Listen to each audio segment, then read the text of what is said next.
Bonjour à tous et bienvenue sur le plateau de KTO pour cette nouvelle édition de Face aux Chrétiens avec La Croix, Radio Notre-Dame et RCF. Aujourd'hui, notre invitée est Jacqueline Gouraud, ministre de la Cohésion des Territoires. Bonjour Jacqueline Gouraud. Bonjour monsieur. Centriste de conviction, fidèle de François Bayrou et pilier du MoDem, vous avez été longtemps sénatrice et même vice-présidente du Sénat de 2014 à 2017. Vous êtes d'abord une élue de terrain, une femme politique ancrée dans le monde rural. Dans votre Loir-et-Cher natale, vous et votre mari avez repris l'élevage de chevaux de votre père. Et vous avez été maire de la Chaussée-Saint-Victor, c'est du côté de Blois, je crois. Juste à côté. Voilà, pendant 25 ans. Après la victoire d'Emmanuel Macron, François Bayrou est contraint de quitter le gouvernement sur fond d'enquête sur les assistants parlementaires MoDem au Parlement européen. Vous faites alors votre entrée au gouvernement aux côtés du ministre de l'Intérieur. Et en octobre dernier, la Fronde des maires va inciter Emmanuel Macron à vous pousser sur le devant de la scène. Il mise sur votre sens du dialogue et aussi votre connaissance, votre expérience du pouvoir local pour renouer avec les élus. Vous voilà ministre de la Cohésion des Territoires. Vous serez interrogé dans cette édition de Face aux Chrétiens par Romain Mazenot de RCF, par Michael Cor de La Croix et par Alain Baron de Radio Notre-Dame. Mais avant de passer en revue l'actualité politique de la semaine, une question sur vos passions. Donc j'ai dit que vous vous occupiez d'élevage de chevaux. C'est une passion qui vous rapproche de François Bayrou ? Oui, sûrement. C'est une passion, même si lui élève des pur-sang, c'est-à-dire des galopeurs. Et moi, comme je suis plutôt de nord-ouest de la France, nous élevons des trotteurs, ce qui est une tradition plutôt du Loir-et-Cher et surtout de la Sarthe, de la Mayenne, de la Normandie, etc. C'était au fond la tradition des paysans de l'ouest de la France qui souvent avaient une jument poulinière. Et donc mon père était lui-même éleveur de bovins, agriculteur-éleveur. Et c'était une tradition familiale. Et nous avons eu la chance d'avoir un très bon cheval qui s'appelait le Loir et qui a permis de développer notre élevage. Et nous sommes très attachés, à cette tradition, au fond, rurale. Eh bien, tout de suite, une première question dans cette partie de Face aux Chrétiens de Romain Mazenot, RCF. Bonjour Jacqueline Gouraud. Alors, le grand débat, c'est l'occasion pour Emmanuel Macron de renouer le dialogue avec les Français, mais aussi avec les élus locaux. Il y en avait besoin. Oui, alors le dialogue a toujours existé avec les élus locaux, mais il y a eu effectivement un certain nombre de malentendus entre les élus locaux. Il y a eu un malaise sérieux. Oui. Il est encore là, ce malaise. Oui, alors bon, chacun a ses responsabilités dans le domaine, si je puis dire. Le gouvernement, le président de la République a ses responsabilités, mais les associations d'élus ont leurs propres responsabilités. Et parfois, il y a eu, de la part des associations d'élus, un peu de posture. Notamment l'AMF, François Baroin. Oui, enfin, c'est François Baroin plus André Léniel, puisque c'est un couple qui est à la tête de l'AMF. Et parfois, je dirais, les prises de position, comment le dire pour ne pas revenir sur des difficultés, étaient peut-être des a priori, parfois, par rapport au gouvernement. Il y a quand même une crise des vocations chez les maires. La moitié d'entre eux, à peu près, disent ne pas vouloir se représenter pour les municipales de l'an prochain. Comment répondre à cette crise des vocations ? Alors, je commencerai par dire qu'à chaque préparation d'élections municipales, on a eu ce problème. Et je voudrais rappeler que la dernière fois, en 2014, on a eu 40% des maires qui ont été renouvelés. Alors, il peut y avoir des crises de vocation, bien évidemment, mais il y a aussi parfois des changements de génération, vous savez, qui se font. Il y a des maires qui ont été parfois à la tête de municipalités depuis plusieurs mandats, et il y a des renouvellements de génération. Et puis, au fond, je crois que les mairies n'échappent pas non plus à ce que connaissent d'autres groupes. Par exemple, les associations qui connaissent aussi des problèmes de recrutement de bénévoles. Alors, bien sûr, la mission de maire, vous le savez, est rémunérée, mais très peu rémunérée.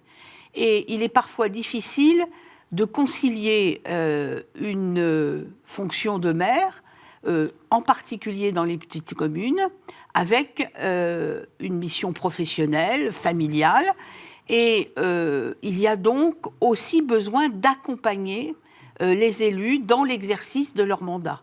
C'est une piste de travail, ça, pour le gouvernement ? C'est une piste de travail. D'ailleurs, j'ai travaillé depuis plusieurs mois, en particulier avec le Sénat et la délégation aux collectivités territoriales du Sénat, qui a travaillé principalement sur ce sujet, qui a fait un rapport, et nous allons être en mesure d'apporter des réponses nouvelles, même s'il existe déjà des choses, bien sûr, mais on a besoin d'améliorer, notamment ce qui est, et qui revient à la question que vous m'avez posée, qui est la question, vous savez, quand on ne se représente pas ou quand on est battu, ça arrive dans la vie démocratique, c'est la suite. Comment retrouver son travail, comment reprendre une vie salariale après la rupture, parfois, qui a été faite si on a un mandat qui vous prend tout votre temps ou à temps partiel. Il faut trouver, comment dire, l'ajustement entre vie professionnelle et vie d'élu. Et moi, je pense, enfin, j'espère qu'il y aura encore beaucoup de candidats aux élections municipales. Alors, le malaise des territoires, entre les territoires et l'État, il ne date pas d'hier, on le sait, mais depuis le début du quinquennat, il y a eu une accumulation de contentieux, dernièrement les 80 km/h, mais même avant les coupes dans les emplois aidés, la suppression de la taxe d'habitation, etc. Est-ce que vous n'avez pas, vous-même, mais le gouvernement, minoré ce malaise ? Alors, pour les 80 km/h, je veux dire, c'est du domaine de l'État. Toute la politique de sécurité routière a toujours été portée par l'État. Il suffit de se rappeler quelle a été la réaction quand il a été rendu obligatoire la ceinture de sécurité. Moi, je suis assez, âgée pour m'en souvenir. Ça a été quelque chose d'énorme. Et quand il y a eu l'obligation ou la baisse, par exemple, du taux d'alcoolémie, enfin, pour toutes ces choses-là, ça a toujours provoqué. Alors, les 80 km/h ont provoqué le même phénomène. Ce qui a été surtout reproché, je crois, au gouvernement, c'est de dire, vous avez décidé vous-même les portions de route où il y a le 80 km/h. Parce que, naturellement, vous savez que dans la réglementation actuelle, c'est l'État qui décide les portions de route. Et je crois que c'est ça qui a été vu des élus, j'entends. Le sujet le plus important. Moi, je suis, comme l'a rappelé monsieur du Loir-et-Cher, je vous assure que 90 km sur 7 heures sur certaines routes du Loir-et-Cher, c'est assez dangereux. Et je crois que c'est une politique qui a porté ses fruits. On l'a vu, les résultats sont là. Et je dirais, rien n'est moins important que de sauver des vies. Sur le fond, donc ça vous dites, il ne faut rien changer, mais c'est sur la mise en œuvre, il aurait fallu être plus à l'écoute et donner plus éventuellement un pouvoir d'appréciation local. Moi, ça ne local. me choque pas que l'on concerte avec les départements les portions de route qui doivent être mises en 80 km/h. Ça ne me choque pas qu'il y ait des discussions entre les services de l'État, la sécurité routière et les départements. Dans ma question, il y avait aussi la taxe d'habitation. Emmanuel Macron a clairement laissé entendre qu'il voulait la suppression pour 100% des Français, y compris pour les 20% les plus riches. Par quoi on la remplace, cette taxe d'habitation ? Alors, d'abord, je voudrais revenir sur ce que vous dites sur 20% des plus riches. Moi, je suis de celles qui a milité pour la suppression effectivement totale de la taxe d'habitation, parce que, comme vous le savez, la taxe d'habitation a été, au fond, supprimée dans un but social, c'est-à-dire que c'était un impôt très inégalitaire, et je considère que s'il est inégalitaire, il l'est pour tout le monde. Et puis, quand on disait on le fera payer encore par 20% des plus riches, je crois que c'est un des sujets du débat, d'ailleurs, des Français et des Gilets jaunes. Quand on gagne 2200 € par mois, est-ce qu'on est très riche ? Moi, je pose la question, et moi, je pense que non. Et les gens qui sont à 2200 € sont dans les 20% qui restent. Donc, il y a dans les 20% qui restent, pas que des riches au sens imaginaire, si je puis dire, de la population. Alors, il y a des gens très, très riches, c'est vrai, en haut de la pyramide. Mais il y a des classes moyennes qui sont dans le bas des 20%. Et donc, je pense que moi, il fallait effectivement le supprès pour tout le monde. Par quoi cela va être remplacé?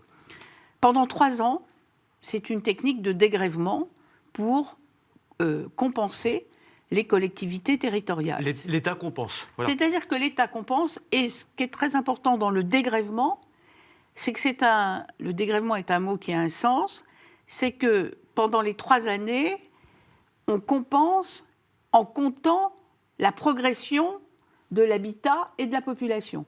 Ce n'est pas une compensation année N ou N-1, si je puis dire, avec une somme identique sur 3 années. C'est-à-dire que les maires et les communes sont garantis d'avoir la progressivité potentielle de la taxe d'habitation. Et ça, c'est évidemment quelque chose de très important. Après, ce qui compte, c'est les 3 ans après, qu'est-ce qui va se passer? Eh bien, il va y avoir une réforme fiscale que on a un peu mis une pause à cause de la crise économique et sociale qu'il y a eu. Mais nous sommes, et je suis avec mon collègue de Bercy en négociation avec les associations d'élus pour voir comment on réajuste tous les impôts locaux entre eux, entre les différents niveaux de collectivités territoriales. Alors il y a une piste que je peux citer, puisqu'elle est partout dans les journaux. Il y a un impôt qui était levé à la fois, qui est levé à la fois par les communes et à la fois par les départements, c'est le foncier bâti. Or, le foncier bâti, dans des départements, pourrait être descendu sur les communes et ça compenserait la perte de la taxe d'habitation pour le niveau communal. Alors évidemment, vous me direz, alors qu'est-ce qu'on fait pour les départements?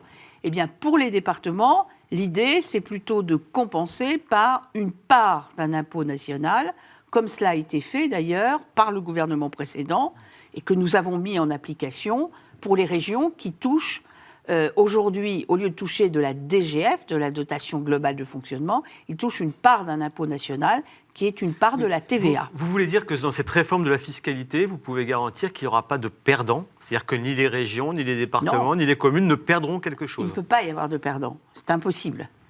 Il ne peut pas y avoir de perdants. C'est comme cela, l'État s'y est engagé. On pourrait restreindre le champ de compétences de certaines, et donc aussi des ressources qui vont avec. Comment dire, l'air du temps n'est pas à la recentralisation, si je puis dire. C'est ce que disent pourtant, mais c'est ce que disent les collectivités qui ont lancé un appel à Marseille où ils ont dénoncé à la fois les départements, les régions, les maires ont dit on est dans une période de recentralisation. Vous contestez cette analyse? Je conteste, absolument. Je conteste et je crois pouvoir dire que ce qui a été à l'origine de cette expression, c'est l'histoire des contrats financiers qui ont été signés entre les 322 plus grandes communes de France, communes, régions et départements, et l'État. Alors, c'est un peu technique, mais puisque vous me posez la question, vous savez que, au fond, en France, il y a 3 grands budgets, le budget des collectivités territoriales, le budget de la Sécu et le budget de l'État. Et en fait, dans la volonté de réduire les dépenses, bien sûr, de l'État, au sens global du terme, ou de la France, disons, au sens global du terme. Vous savez que nous avons des engagements européens, on pourra peut-être revenir sur la Cour des comptes qui vient d'en parler, et avec une limite dans le déficit de notre état financier qui est de 3% du PIB. Donc il fallait que tout le monde participe. L'ancien gouvernement avait décidé des baisses sur 4 ans, ça a été 11,5 milliards, qui concernaient toutes les communes, toutes les collectivités territoriales. C'est-à-dire la commune la plus petite de 50 habitants à la plus grande voyait la dotation que lui versait l'État amputée pendant 4 ans. Ça a fait 11,5 milliards. Ça s'est beaucoup vu. Ça s'est tellement vu, et vous le savez, que ça a eu pour conséquence de baisser l'investissement des collectivités locales, et qui dit baisse des investissements, dit baisse ou ralentissement de l'économie des entreprises locales. Ce gouvernement, en arrivant, a dit on ne peut plus continuer comme ça. Il faut trouver une autre méthode. Et la méthode, ça a été on ne baisse plus la DGF, on l'a garde au même niveau, mais on demande aux collectivités de limiter la progression des dépenses de fonctionnement.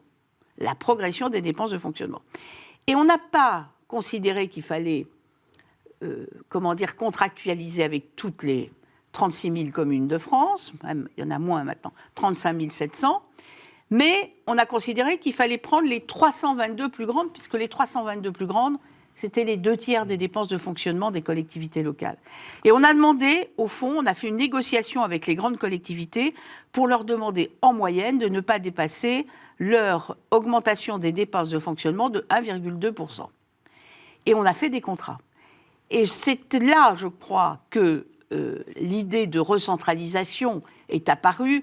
Mais fallait-il rester sur l'ancien modèle, c'est-à-dire faire des coupes sombres sur l'ensemble des collectivités locales, ou passer par ce système qui n'est pas un système d'empêchement, qui est simplement un système de contrôle. Et je vais terminer là-dessus pour vous dire, et en plus ça marche, parce que les collectivités locales sont très en dessous du 1,2 dans l'augmentation de leurs dépenses de fonctionnement. Romain Masneau. Pour revenir à la crise des Gilets jaunes, vous qui avez été longtemps une élue de la France rurale, est-ce que vous avez senti s'aggraver cette fracture sociale territoriale entre la France rurale, périurbaine et la France des métropoles, ou est-ce que c'est exagéré cette lecture, cette analyse ?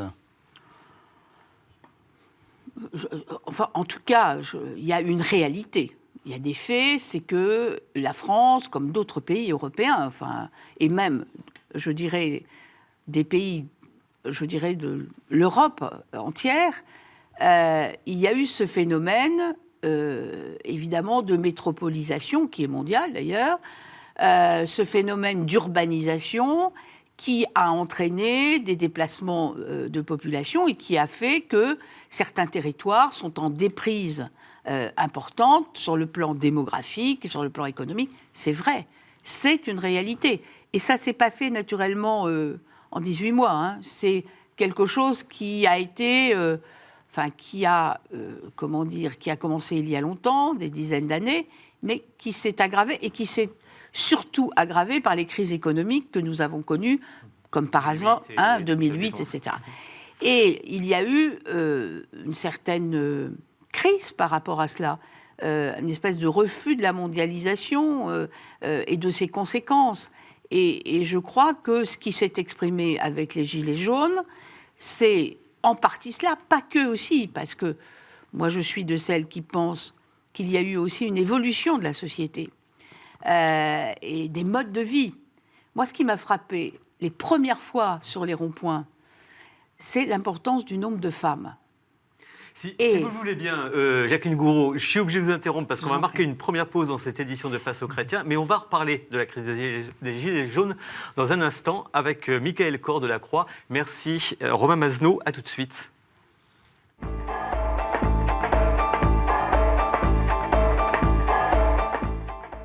Retour sur le plateau de KTO pour cette deuxième partie de Face aux chrétiens avec notre invitée Jacqueline Gouraud, ministre de la Cohésion des Territoires. Elle est interrogée par Michael Cor de la Croix. Michael Cor. Alors, on parlait de la crise des Gilets jaunes. Quels sont pour vous les fondements de cette crise et quelles ont été éventuellement les erreurs du gouvernement dans le diagnostic et dans les réponses ? Alors, il y a sûrement ce qu'on appelle la fracture territoriale dont je viens de parler. C'était Jacques Chirac qui avait parlé aussi de fracture sociale, rappelez-vous. Et il y a sûrement aussi toute une catégorie de population qui travaille, mais dont les ressources sont insuffisantes pour avoir une qualité de vie décente, si je puis dire. Et donc, il y a aussi un certain nombre de populations qui, au-delà de ceux qui sont dans,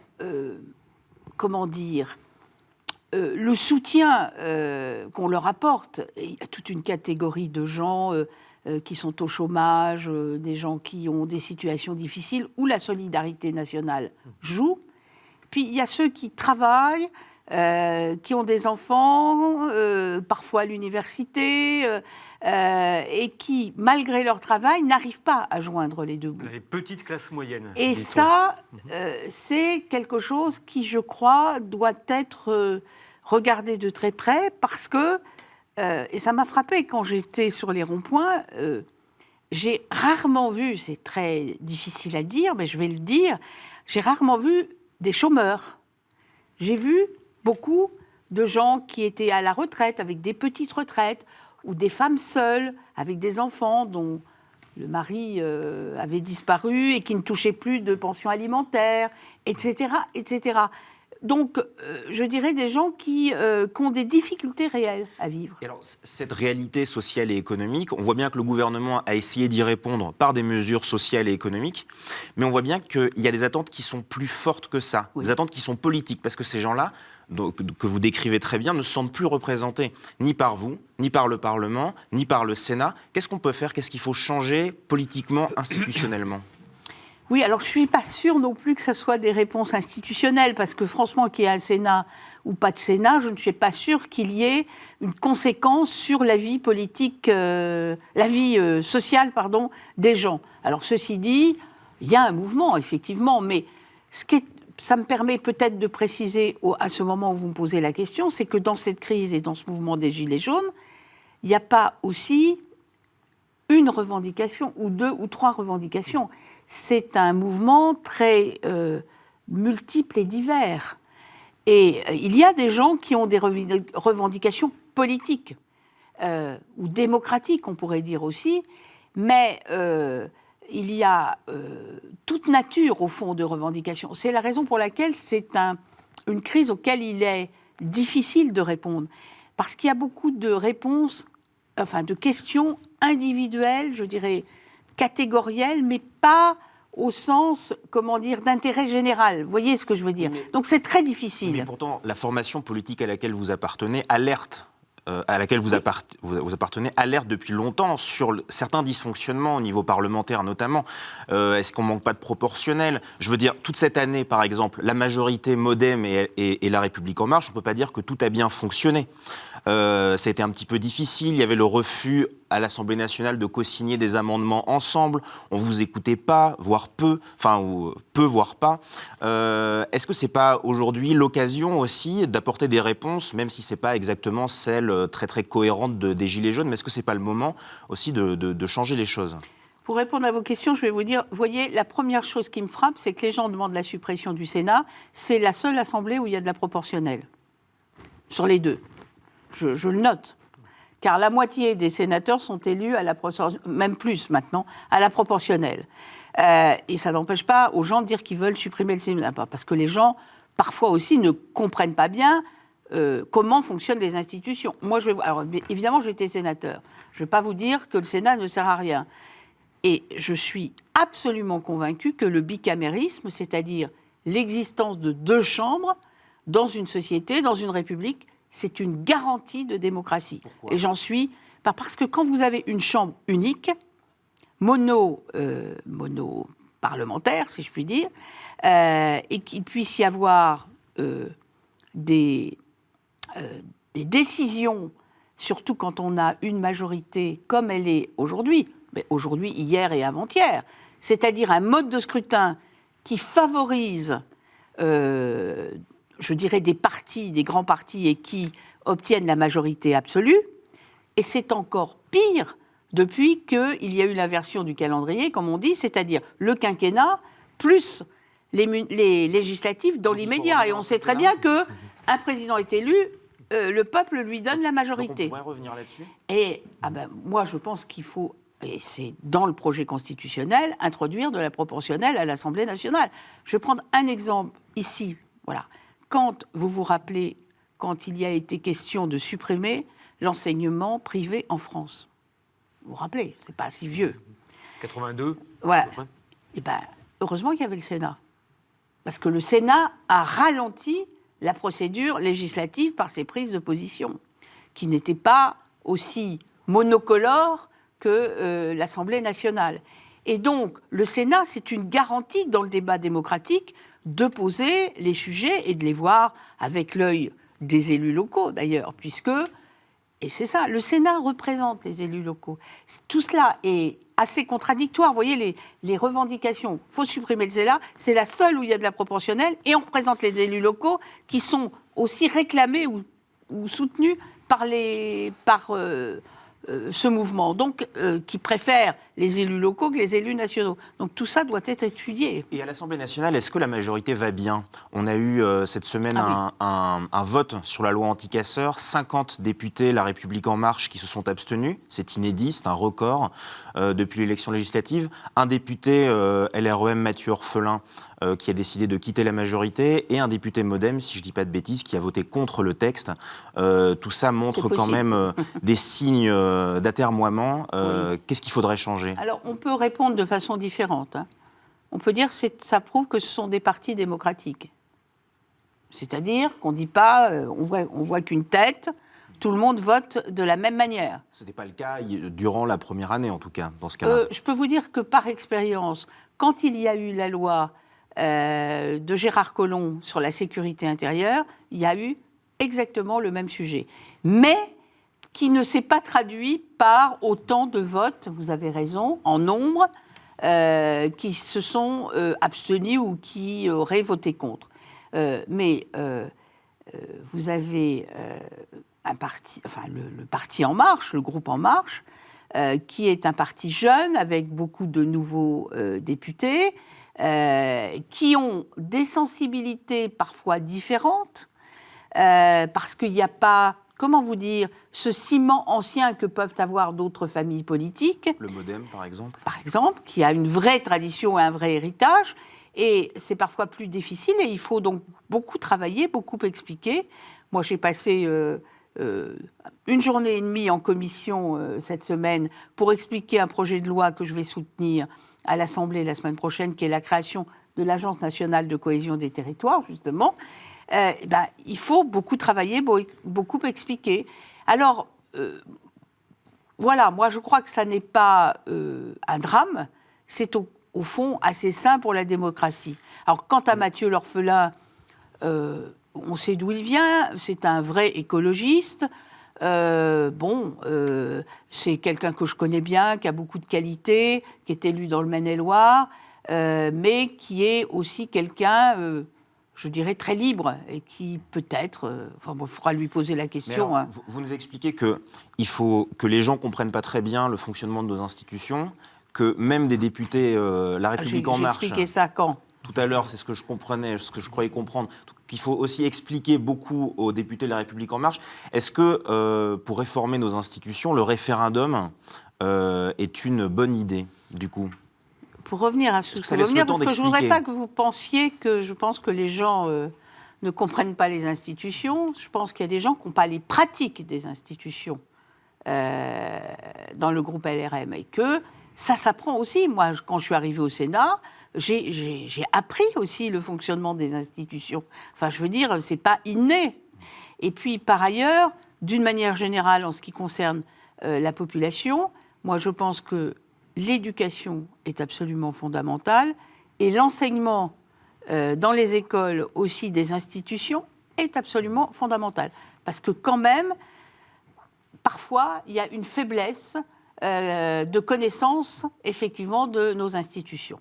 Alors, vous m'avez posé la question du référendum. Et plus largement, plus de démocratie directe. Oui, parce que alors, le référendum est un outil, c'est un outil de la Constitution. Enfin, voilà, ça a été dans l'histoire utilisé à plusieurs reprises, surtout par le général de Gaulle.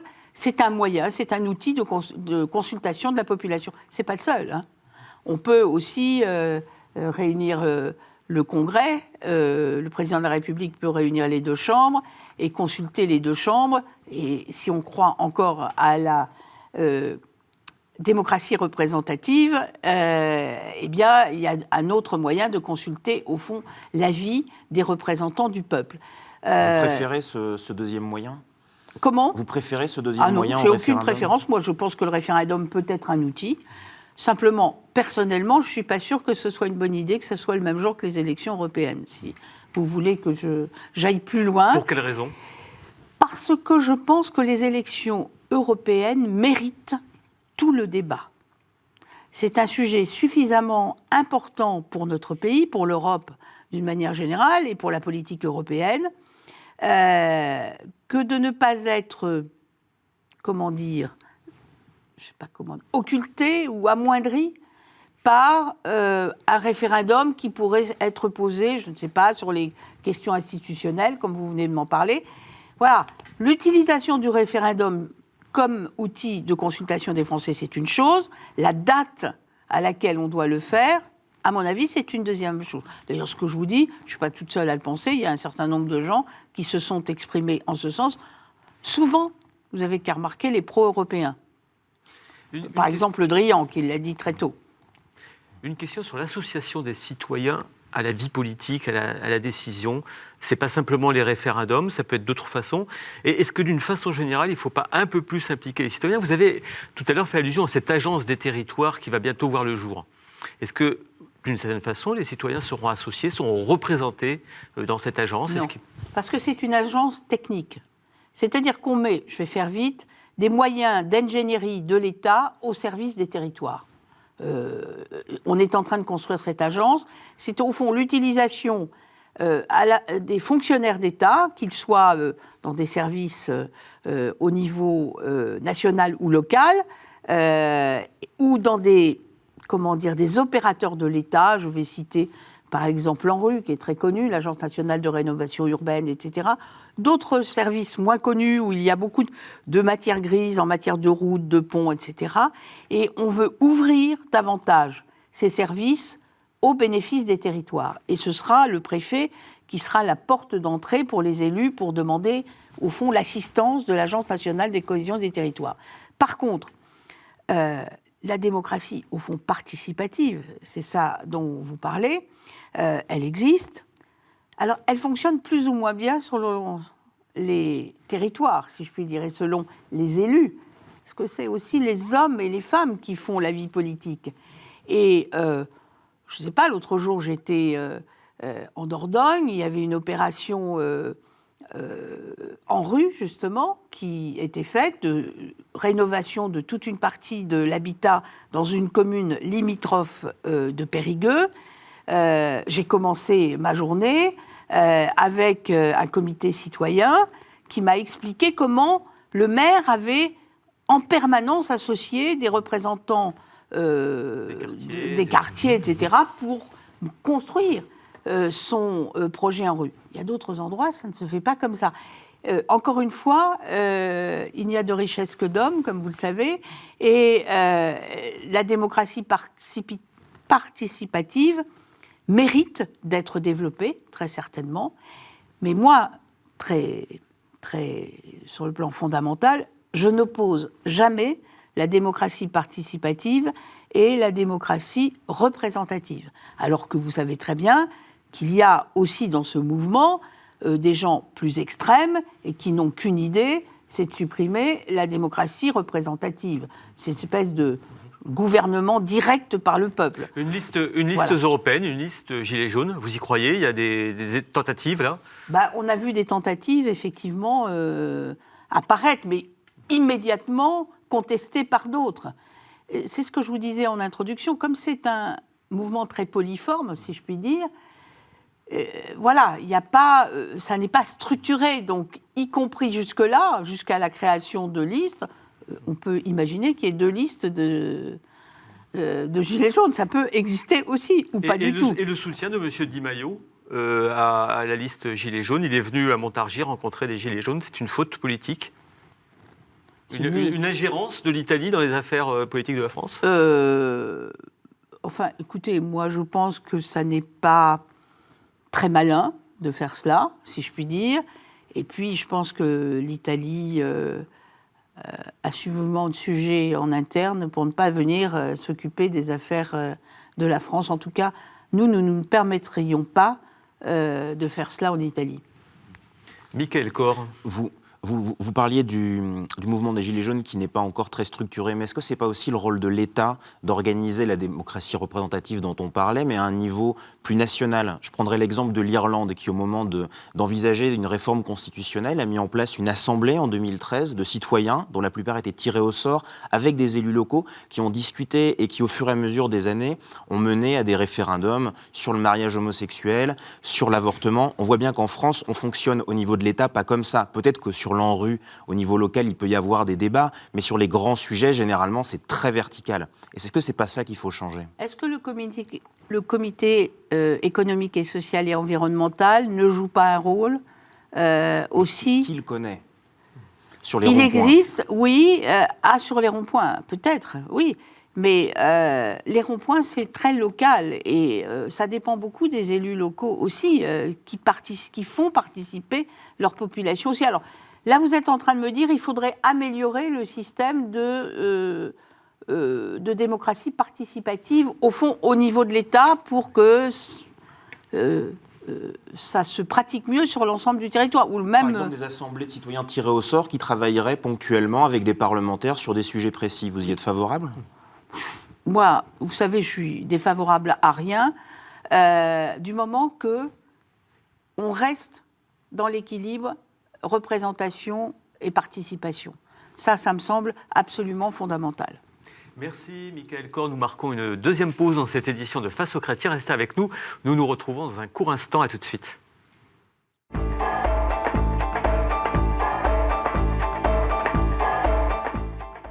Retour sur le plateau de KTO pour cette dernière partie de Face aux chrétiens avec notre invitée Jacqueline Gouraud, ministre de la Cohésion des Territoires. Elle est interrogée par Alain Baron de Radio Notre-Dame. Bonjour madame. Je voulais revenir un moment sur les institutions. Certains demandent à revenir sur la loi anti-cumul des mandats, qui n'est pas une loi, d'ailleurs ce n'est pas le fait de votre gouvernement, enfin du gouvernement auquel vous appartenez. Est-ce qu'il faut revenir? Est-ce que ce n'est pas plutôt un cumul des rémunérations qu'il faudrait interdire? Parce que c'est ça qui a choqué les gens.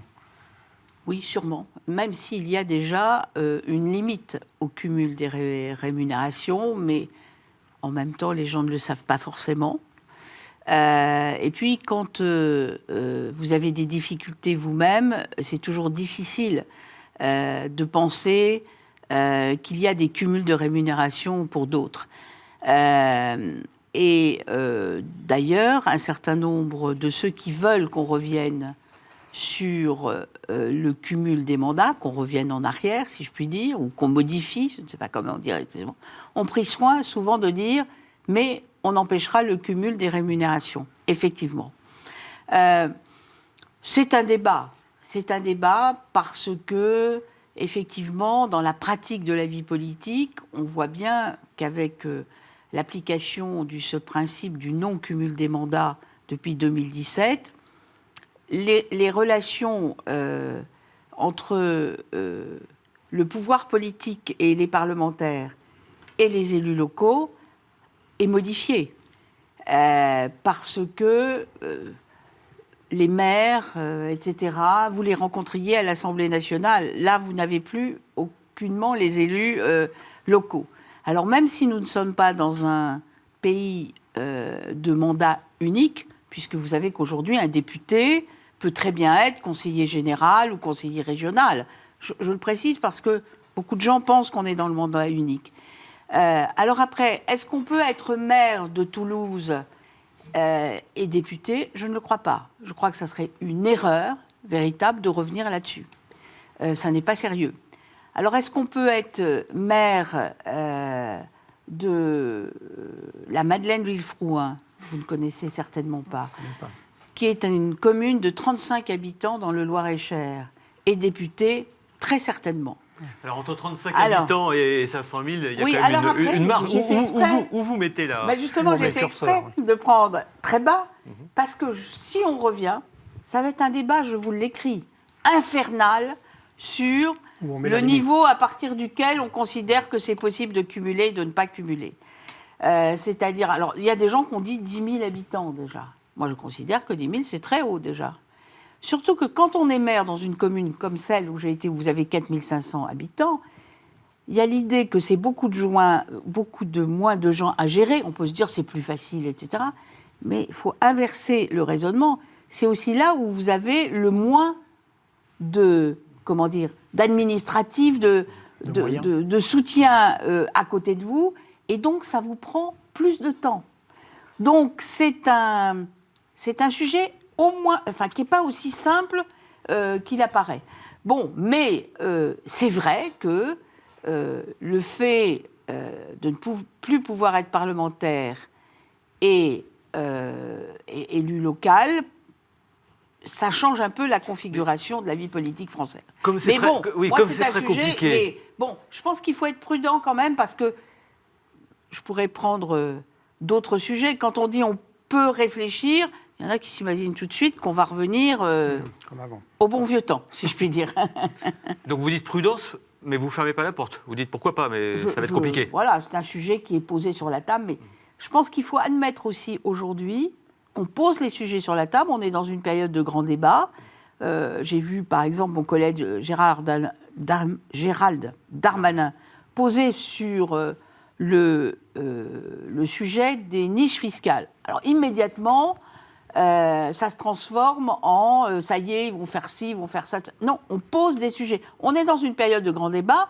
Il faut aussi admettre, et ça, c'est aussi quelque chose qui est modifié par rapport aux années passées, c'est l'idée qu'au fond, on peut aussi poser des débats et que ça se développe dans notre pays et finalement faire ou ne pas faire.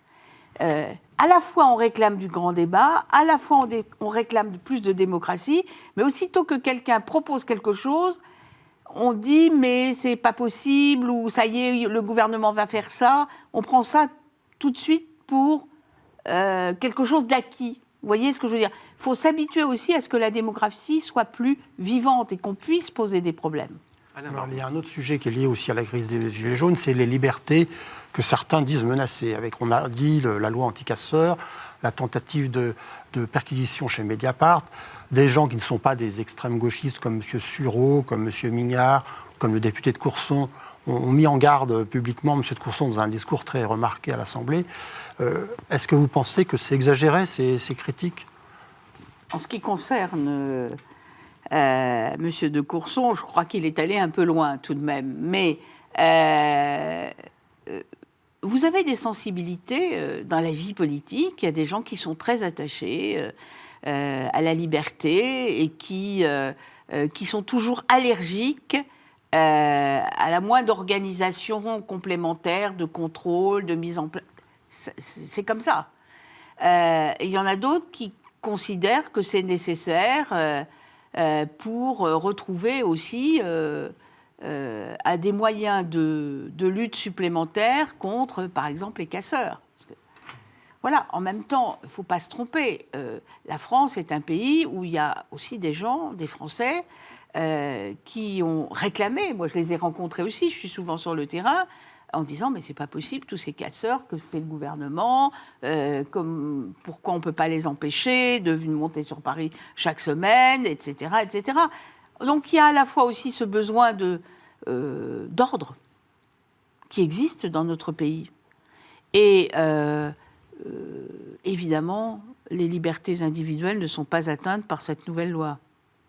Voilà. Alors après, chacun peut s'exprimer. Il y a quand même un contexte global qui fait qu'on parle des attentats avec l'état d'urgence, qu'il s'agisse de l'intrusion des milieux russes dans les campagnes électorales, soit aux États-Unis ou en France. Il y a aujourd'hui une période un peu plus angoissante.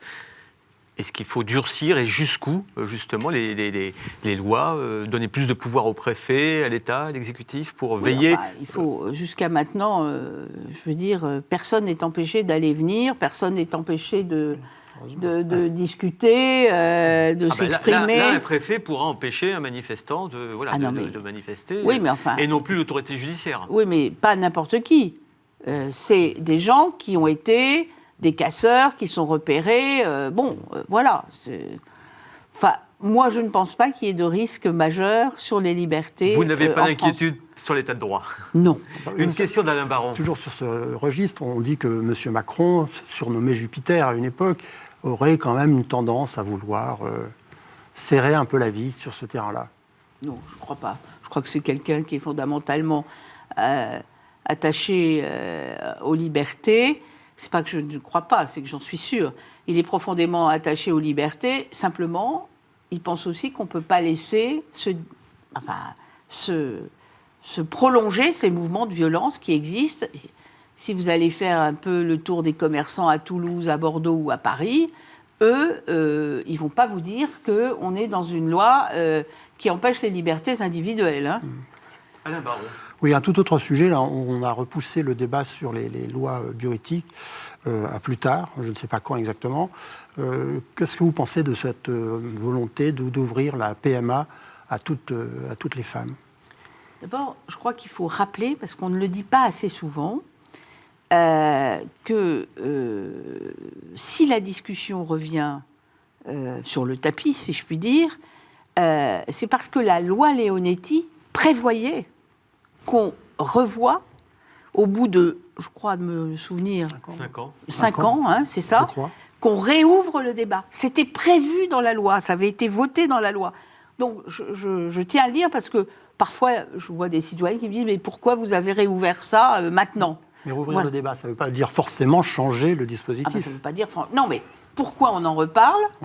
Parce que la loi Leonetti oblige à ce qu'on en reparle, si je puis dire. C'est contenu dedans. Alors après, les sujets sur plusieurs sujets, la PMA, sur l'embryon, sur la levée de